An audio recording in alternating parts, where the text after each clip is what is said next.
I'm sure you know all about what has happened. I mean, it's all over the world and kinda hard to miss. My name is Richard Bertman. I'm a fireman for a steam engine known as Henry. Meet my partner Harry, who was Henry's driver, walked in the beautifulest land of Soda, a sanctuary for steam engines.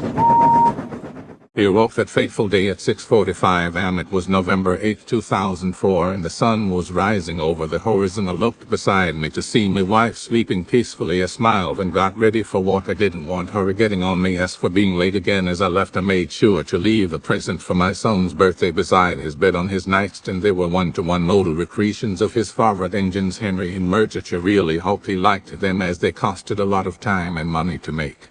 I arrived at Tidmouth Sheds to find Harry getting ready to start steaming up Henry. I looked to see the other engines in the sheds being steamed up. I believe they were James, Gordon, Duck, and Molly. I walked up to Harry, and he was a bit upset, saying how I was late even though I was right on time. He believed that if you're on time, you're late. I just lost, and they got to work preparing Henry's fire. As we began leaving the sheds, I noticed a massive storm looming in the distance.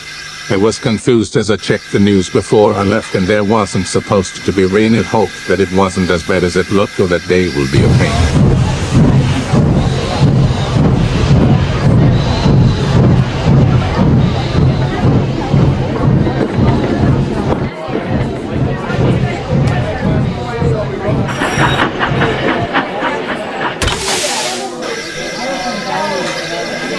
We had been sitting at Knapford with the passenger train when the storm neared. The loud bangs of the thunder and lightning it showed in the distance. He seemed to be tense as he stared off at the storm. Bill asked if he was planning on running off to his tunnel to hide again. He told me to piss off and aloft as the last of the passengers began to board. That's when it began. Billy had been shunting a small goods train when a massive lightning bolt struck the ground just in front of the station. The ground shook as we were thrown around, and we thought it was an earthquake. But were we wrong? We saw the ground the lightning hit was destroyed and was moving around. Massive robotic tractor machine rose from the ground. Lights beamed upon us and everyone was petrified. Henry looked at Billy, who looked at the thing in horror, and told him not to make a move.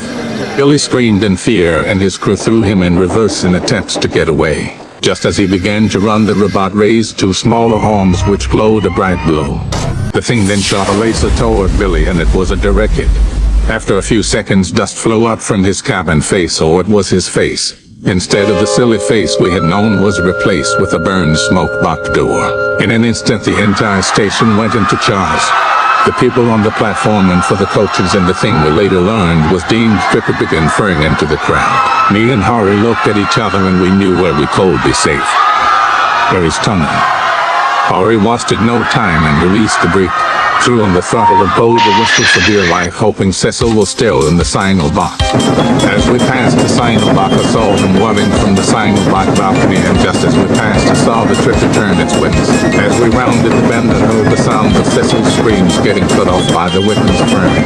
We didn't double back.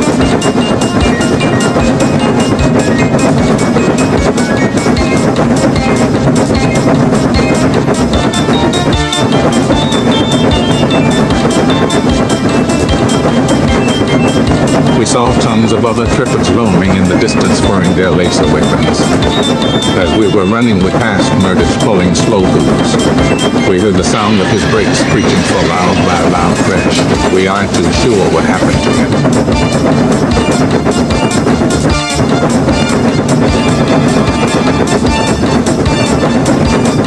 We managed to race into the tunnel, and the tripper went right over us. Not sure how I didn't realize we were still in here, but I'm not complaining.